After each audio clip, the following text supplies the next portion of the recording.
Hello friends, hope you all are fine. Today we are going to continue our chapter number 11 of class 11th history, and the name of chapter is Path to the Modernization. Basically this is the third video of this chapter. Earlier I have uploaded two video, part 1 part 2 already in the playlist, and even I will mention the link of the playlist in the description box too. So today we will read about China के बारे में अब हम इस video में cover करने की कोशिश करेंगे। Chinese wanted to regain sovereignty end of the foreign occupations and bring about equality and development. तो जो चाइनीज़ लोग थे वो अपने रीजन में, क्योंकि हमें पता है जापान उन पे इंटरफेरेंस करता रहता था उनके रीजन में, तो जो चाइनीज़ थे वो अपने रीजन में सॉवरेंटी, संप्रभुता, अपनी ही, मतलब संप्रभुता क्या होता है, मतलब मेरे ऊपर मेरा राज। तो चाइनीज़ लोग कहते थे हमारी टेरिटरी में हमारा राज, और जो भी फॉरेन ऑक्यूपेशंस या जो भी हमारे देश में बाहरी दखल है वो सब खत्म होना चाहिए और इक्वालिटी और डेवलपमेंट प्रमोट होना चाहिए। The early reformer such as Kang Youwei और Liang Qichao tried to use traditional ideas in new and different ways to end the challenges posed by the West।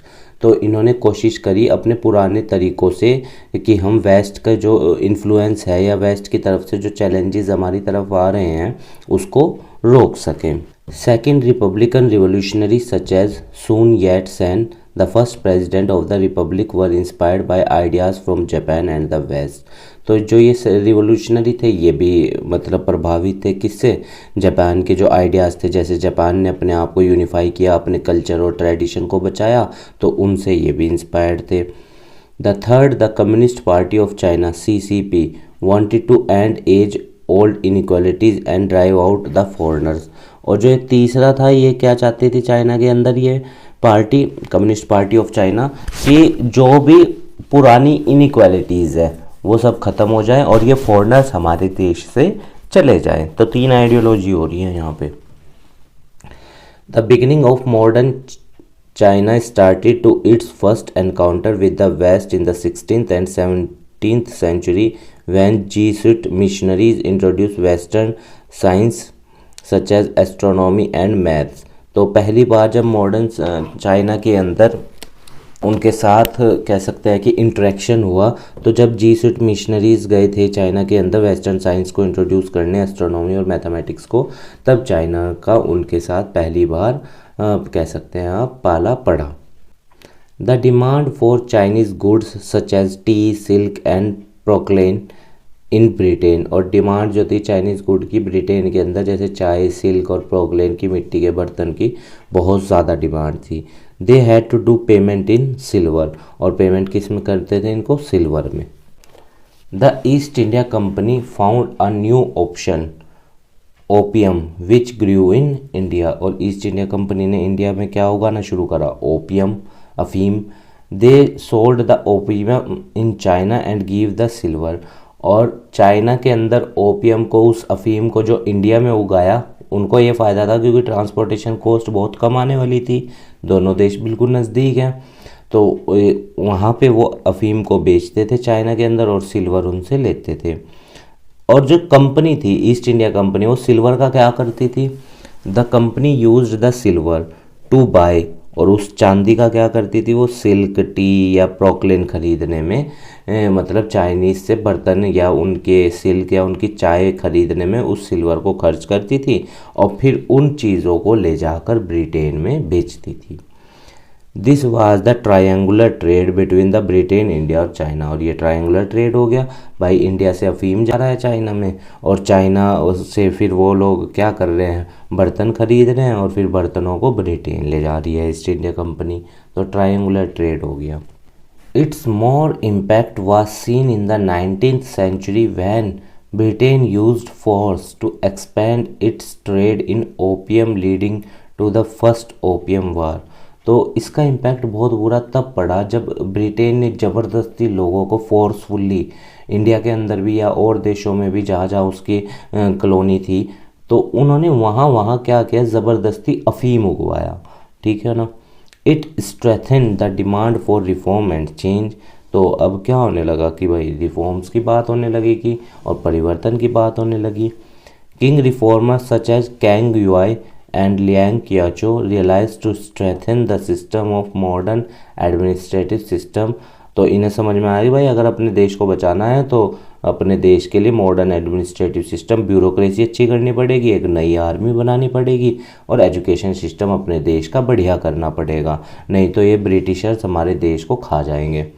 Setup local assemblies to establish constitutional government, और अपने देश के अंदर संवैधानिक executive का, संवैधानिक कार्यपालिका का स्थापना करेंगे। They did not want their country as India and Poland, which were occupied by Britishers।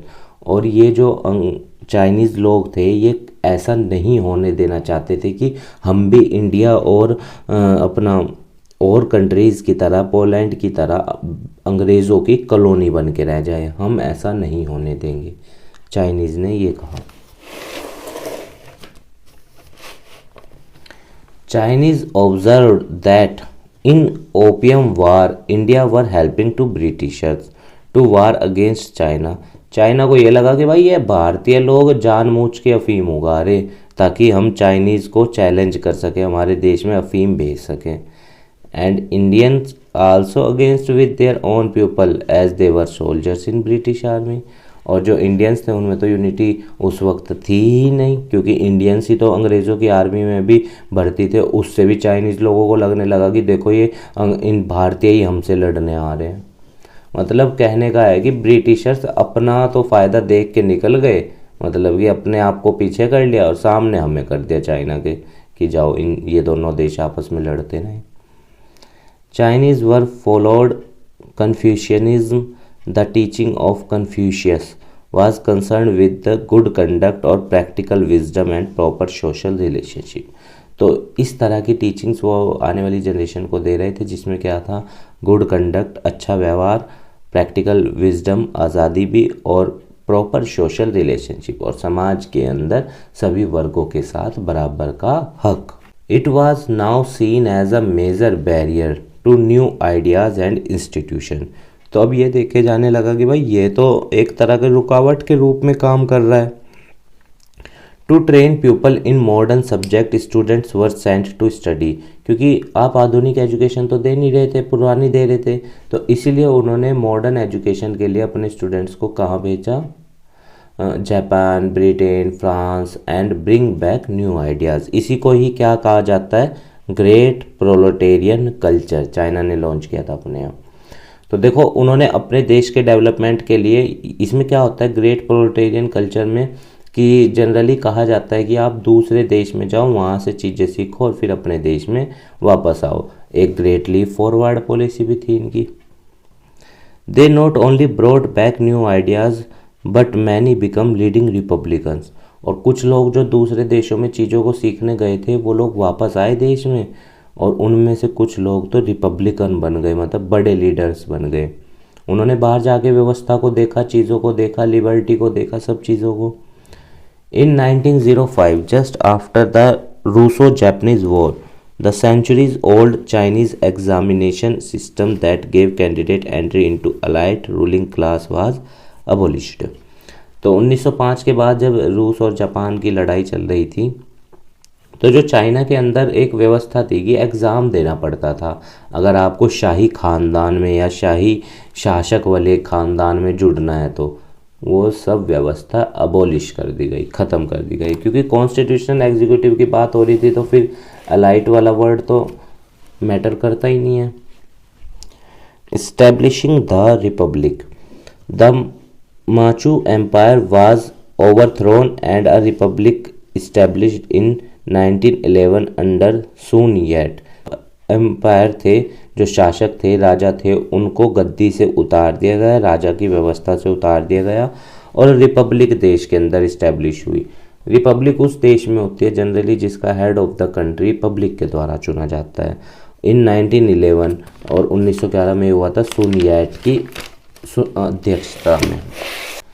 Sen who was the founder of modern China, और इन्हीं को ही मॉडर्न चाइना का फाउंडर भी कहा जाता है। His program was called the Three Principle, San Min Zhuyi. इनके programme का नाम ये है, सैन मिन चोय। ये इस चीज़ में विश्वास रखते थे। These were nationalism meant overthrowing the Manchu Empire, who were seen as a foreign dynasty, establishing democratic government and socialism, regulating capital and equalizing land holding। तो ये जो नए शासक थे, इनका ये मानना था कि ये जो माचू एम्पायर है ये फॉरेनर डायनेस्टी का है, फॉरेन डायनेस्टी है, और इसको यहाँ से निकाल लो और देश के अंदर लोकतांत्रिक सरकार, सोशलिज्म को स्थापित करो और इक्वल लैंड होल्डिंग, जिसको इन्होंने क्या बोला जाता है इनके यहाँ, कम्यून सिस्टम। इन्होंने इसको कम्यून सिस्टम के ज़रिए किया था। पूरे देश को 26,000 कम्यून में डिवाइड करके इक्वली लैंड होल्डिंग्स में किया था इन्होंने। On 4 May 1919, an angry demonstration was held in Beijing to protect the decision of the post-war peace conference। तो जनता ने विरोध के एंग्री डिमॉन्स्ट्रेशन किया, अपना मतलब कि विरोध जताया इसके प्रति, राजा के प्रति। As the China helped the Britain in World War I against the Japan, annexed some territory of China, but after the victory Britain did not say to return Chinese territory। तो देखो, जिस तरह इन्होंने अंग्रेज़ों ने हमारे साथ किया था, इसी तरह चाइनीज़ के साथ भी किया। चाइनीज़ ने अंग्रेज़ों का साथ इसलिए दिया था क्योंकि चाइना की थोड़ी सी टेरिटरी जापान ने कब्जाई थी कि चलो भाई, हम तुम्हारे साथ वर्ल्ड वॉर 1 में साथ दे रहे हैं और तुम हमारी जो ज़मीन है वो इससे छुड़वा देना। पर वर्ल्ड वॉर 1 जीतने के बाद उन्होंने छोड़ी ही नहीं इनकी ज़मीन ने, मतलब कि जापान से तो छुड़वा ली, खुद नहीं दी इनको, मतलब अपना ही कंट्रोल रखा उस पर। हमारे यहाँ भी यही था, वर्ल्ड वॉर 1 में सैनिकों को ले गए थे कि आज़ाद कर देंगे आपको, बाद में पर नहीं किया। Revolutionaries demanded for driving out the foreigners who were controlling the country's resources to remove inequalities, reducing poverty. तो जो रिवोल्यूशनरी थे वो क्या चाहते थे कि ये अंग्रेज़ हमारे देश से चले जाएं और जितनी भी समाज के अंदर हमारे यहाँ पे इनइक्वालिटीज़ हैं वो सब ख़त्म हो और गरीबी भी ख़त्म हो और हम सब इक्वल लेवल पे आए। अगर मैं प्रेजेंट की बात करूँ, 1980s की बात करूँ, 1980s में 88% के आसपास लोग पुअर थे, चाइना में बिलो पॉवर्टी लाइन थे, और अब 1% भी नहीं है। इतना डेवलपमेंट किया है उस देश ने।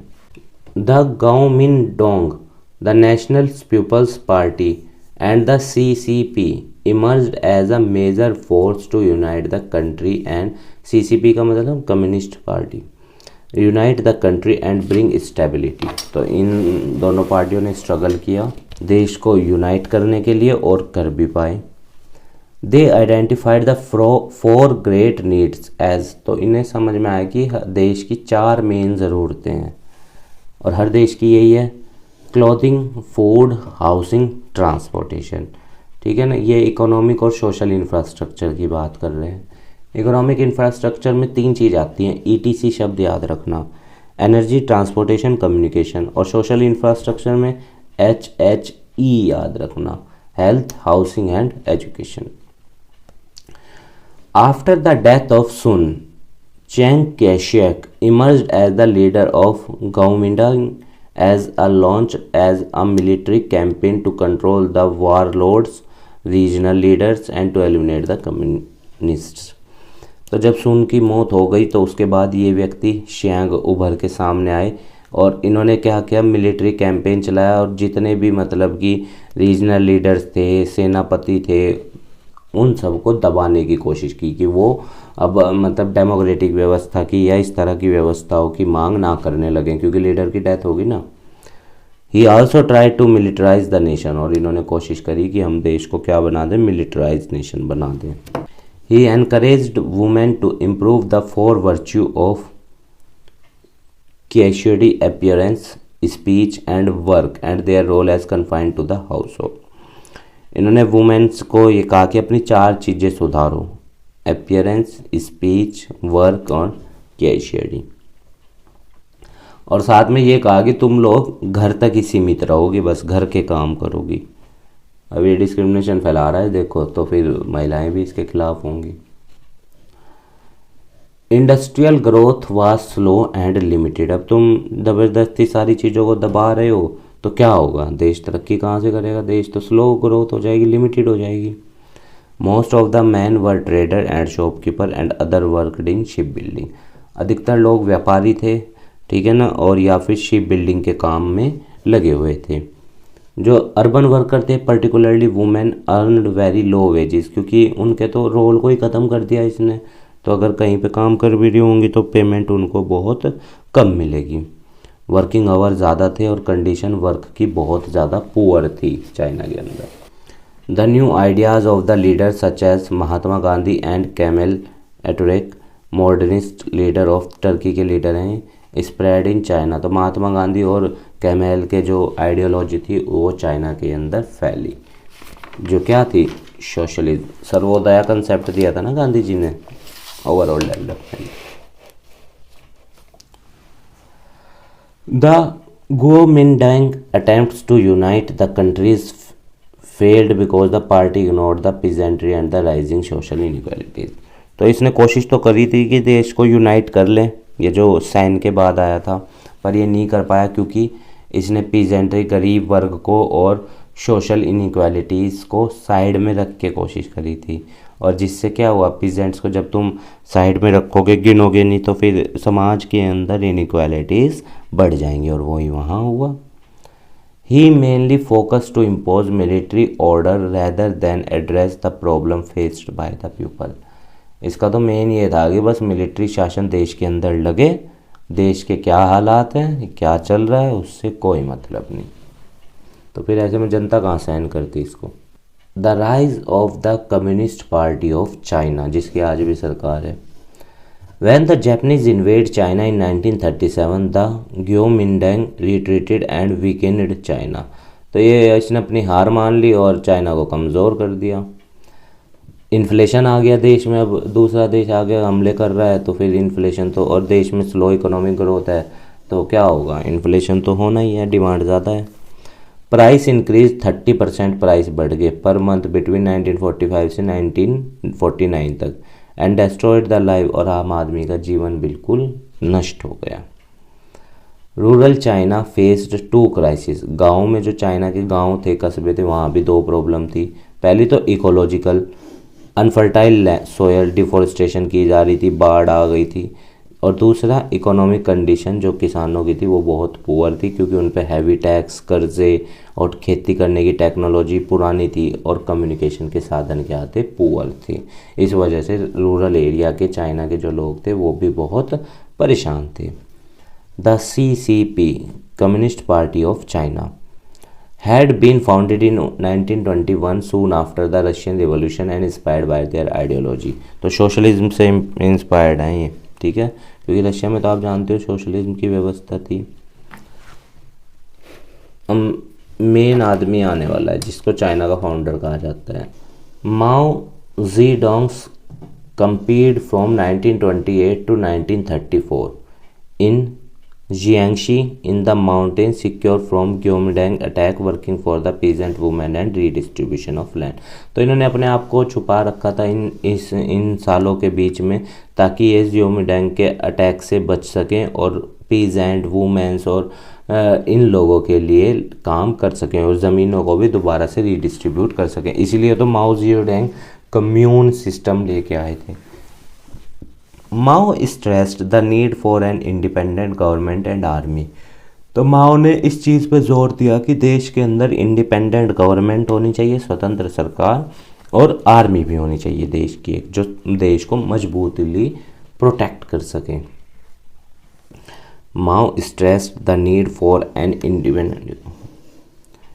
ही had become aware of womens problem and supported for. इसको महिलाओं की समस्याओं के बारे में पता था और उनके लिए इन्होंने आवाज़ भी उठाई। Mao stressed the need for an independent government and army. He had became aware of womens problem and supported for rural womens associations को इन्होंने सपोर्ट किया, महिलाओं के संगठनों को। Implemented a new marriage law that forbid arrange marriage, stopped purchase और sale of marriage contract and simplified divorce. तो इन्होंने जो शादी में इतने दहेज वहेज या देने लेने की प्रथा थी उसको ख़त्म किया और तलाक के प्रोसेस को भी आसान बनाया। महिलाएं तो अब इनसे खुश होंगी क्योंकि उनकी प्रॉब्लम्स पे काम कर रहे हैं।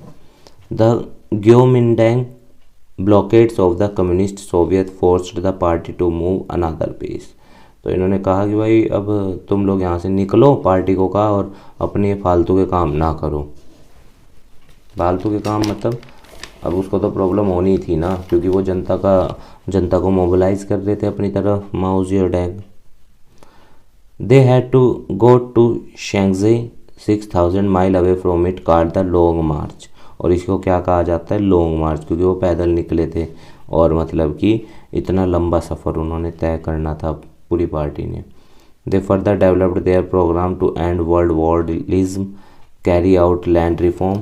और इन्होंने अपना प्रोग्राम मतलब अपनी संघर्ष जारी रखे कि ये जो वार लॉर्डिज्म है या सेनापति वाला व्यवस्था है जो कि वार से जीत गया है, वो सेनापति लाइक दैट, और लैंड रिफॉर्म भी करना चाहते थे। और जो फॉरेन लिबरल इंपीरियलिज्म है उसको ख़त्म करना चाहते थे, बाहरी कोई भी मतलब इन्फ्लुएंस अपने देश के अंदर नहीं चाहते थे। This won them a strong social base, और इसीलिए उनको समाज में बहुत मतलब सपोर्ट भी मिला। In the difficult years of the war the communist and the Kuomintang worked together, but after the end of the war the communist established themself in power and the Kuomintang was defeated. तो जब युद्ध चल रहा था तब तो ये दोनों एक साथ थे, कम्युनिस्ट पार्टी भी और ये भी। पर जैसे ही युद्ध खत्म हुआ, कम्युनिस्ट पार्टी ने अपने आप को देश के अंदर स्थापित कर लिया और ग्योमिंडैंग हार गए। Now we will see Korean democracy and the IMF crisis, international monetary fund. As per the new constitution the first direct election since 1971 was held in December 1987 में पहले इलेक्शन हुए, but due to the opposition party failure to unite a fellow military leader of Shun military's faction, रोहो टाई-वो was elected। पर military एक साथ नहीं हो पाई और मतलब कि यूनाइट नहीं हो पाई मिलिट्री लीडर्स, तो क्या हुआ, रोहो टाई-वो जीत गए। However, Korea continued along the path of democracy, पर कोरिया के अंदर क्या चलता रहा, लोकतंत्र का मतलब व्यवस्था बनी रही। आप जानते हो कोरिया पेनिसुला 1950s के दौरान दो हिस्सों में टूटा था, नॉर्थ कोरिया और South Korea. In 1990 opposition leader Kim Young Sam compromised with Roh party to create a large ruling party. तो इन्होंने कॉम्प्रोमाइज़ कर लिया और देश के अंदर एक बड़ी पार्टी की स्थापना की। In December 1992, Kim, a civilian, was elected the president after decades of military rules and established a democracy। तो बहुत लंबे सालों शासन व्यवस्था के बाद एक आम सिविलियन चुना गया देश के व्यवस्था के लिए प्रेसिडेंट के रूप में, और जो मिलिट्री से ही लगातार रूलर्स आ रहे थे वो व्यवस्था खत्म हुई।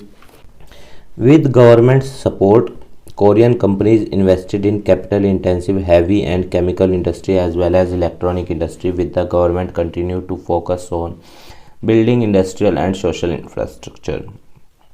तो जो लोकल इन्वेस्टर्स थे उन्होंने गवर्नमेंट की मदद लेके अपने देश के अंदर हैवी और केमिकल इंडस्ट्रीज़ लगाई, इलेक्ट्रॉनिक इंडस्ट्रीज़ लगाई, ताकि देश का वो डेवलपमेंट कर सके, देश की industrial and social infrastructure develop कर सकें। Under increasing neoliberalist pressure to open its market, the Kim administration joined the Organization for Economic Cooperation and Development (OECD) in 1966 and attempted to strengthen Korean international competitiveness। तो pressure बढ़ रहा था क्योंकि देश को globalise करना था, ओपन इकोनॉमी बनाना था, तो इन्होंने अपनी इस संगठन के साथ कोलैबोरेशन करके क्या किया, इंटरनेशनल कम्पिटिटिवनेस को फेस करने की मतलब अपनी प्लानिंग करी। बट इंक्रीजिंग ट्रेड, जैसे जैसे ट्रेड डेफिशिएट बढ़ रहा था, मतलब व्यापार घाटा, इसको बैलेंस ऑफ ट्रेड बोलते हैं, डेफिशिएट में जाता है जब एक्सपोर्ट कम हो और इंपोर्ट ज़्यादा हो। पुअर मैनेजमेंट था फाइनेंशियल इंस्टीट्यूशन का, रैकलेस बिजनेस ऑपरेशन हो रहे थे कंपनीज के द्वारा, and more. Korea was meet a foreign currency crisis, तो अब इन्हें धन चाहिए था, जो हमारे हालात हुए थे 1991 में। IMF और वर्ल्ड बैंक ने हमें न्यू इकोनॉमिक रिफॉर्म लाने के लिए कहा था कि $7 बिलियन का कर्जा लेना था ना, वही इसके भी हुए अब। The crisis war dealt with through emergency financial support provided by the international monetary fund. तो फिर जो थी वो क्राइसिस आ गए थे फाइनेंशियल इमरजेंसी के, या फाइनेंशियल सपोर्ट चाहिए था इनको, तो आईएमएफ ने इनकी मदद करी। अब आईएमएफ फालतू में ही मदद नहीं करेगा, वो अपने इंटरेस्ट को भी पूरा करेगा। The main efforts were done by the citizen to improve the country's economic situations and contributed toward foreign loan repayment through the gold collection movement। तो गोल्ड कलेक्शन मूवमेंट चलाई इन्होंने अपने देश में, और लोगों ने इकट्ठा किया गोल्ड कि हम विदेशियों का लोन अपने सर से उतारेंगे। अब देखिए इंडिया पे इज नियर अबाउट $620 बिलियन का फॉरेन लोन है। In December 1997 opposition party leaders Kim Dae Jung was elected as the president. तो ये अपोजिशन पार्टी के लीडर थे, प्रेसिडेंट चुने गए देश के। The first time in Korea marking a peaceful transfer of power, और शांतिपूर्वक, ये पहला दौर था जब शांतिपूर्वक पावर्स को ट्रांसफ़र किया गया। The second peaceful transfer of power came in 2008 when conservative Lee Myung Bak, जब ये चुने गए तो उस टाइम भी शांतिपूर्वक पावर को ट्रांसफ़र किया गया था। इन 2012 कंजर्वेटिव्स, रूढ़िवादी लोग, Park Geun hye gained support due to the political legacy of her father Park Chung Hee was elected as the first female president. तो ये पहली फीमेल प्रेसिडेंट चुनी गई क्योंकि इनको अपने पिता के नाम का बहुत फ़ायदा मिला। But in October 2016, as it was confirmed that she had helped by a friend secretly to manage government affairs, she met with nationwide protests leading to her impeachment and removal from office in March 2017। पर जब 2016 में ये पाया गया कि भाई इसने अपने एक दोस्त की मदद करी है और उसको मतलब गवर्नमेंट के अफेयर्स में, गवर्नमेंट के कामों में उसको इन्वॉल्व किया, और उसी का मतलब कि कह सकते हैं उसको इनडायरेक्टली फेवर किया है अपने दोस्त को, तो इसके खिलाफ नेशन वाइड प्रोटेस्ट शुरू हो गए, लोग सड़कों पे आ गए और लोगों ने ये कहा कि इसको इम्पीच करो, इस पे महाभियोग लगाओ और इसको इसके पोस्ट से हटाओ। इन मई 2017 मून जाए इन, ये चुने गए president in a peaceful transfer of power for the third time, तीसरी बार।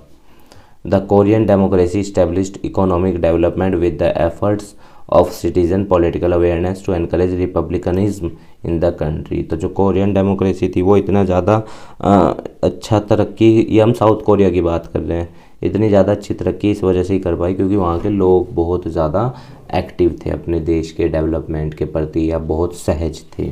सो स्टूडेंट्स, अब जो यहाँ से the roads to modernization we will continue in the next video part 4, और पार्ट 4 में चैप्टर भी पूरा हो जाएगा। उम्मीद है आपको ये चैप्टर समझ में आया होगा, जहाँ तक हमने पढ़ लिया है वहाँ तक चीज़ें क्लियर होंगी। हमारे काम को सपोर्ट करने के लिए वीडियो को लाइक कीजिएगा, अपने दोस्तों के साथ शेयर कीजिएगा और हमारे चैनल को भी सब्सक्राइब कर दीजिएगा, उससे हमें भी फ़ायदा मिलेगा, हम भी ग्रो करेंगे। और दूसरी चीज़ स्टूडेंट ये भी है कि देखिए अगर किसी पॉइंट से आपकी कोई भावना हर्ट हुई है तो मैं आपसे क्षमा मांगता हूँ, क्योंकि मेरी कोई इंटेंशन नहीं है किसी भावना को हर्ट करने की। चीज़ें लिखी हुई हैं, मैंने जस्ट एक्सप्लेनेशन की कोशिश की है, मैं भी एक लर्नर ही हूँ और गलती हो सकती है, तो उसके लिए आपसे क्षमा मांगते हैं। बाकी आप स्वस्थ रहिए, खूब लाइफ में आगे बढ़िए, खूब तरक्की कीजिए, यही हमारी मनोकामना है, और इस देश के लिए भी अच्छा कीजिएगा। धन्यवाद स्टूडेंट्स।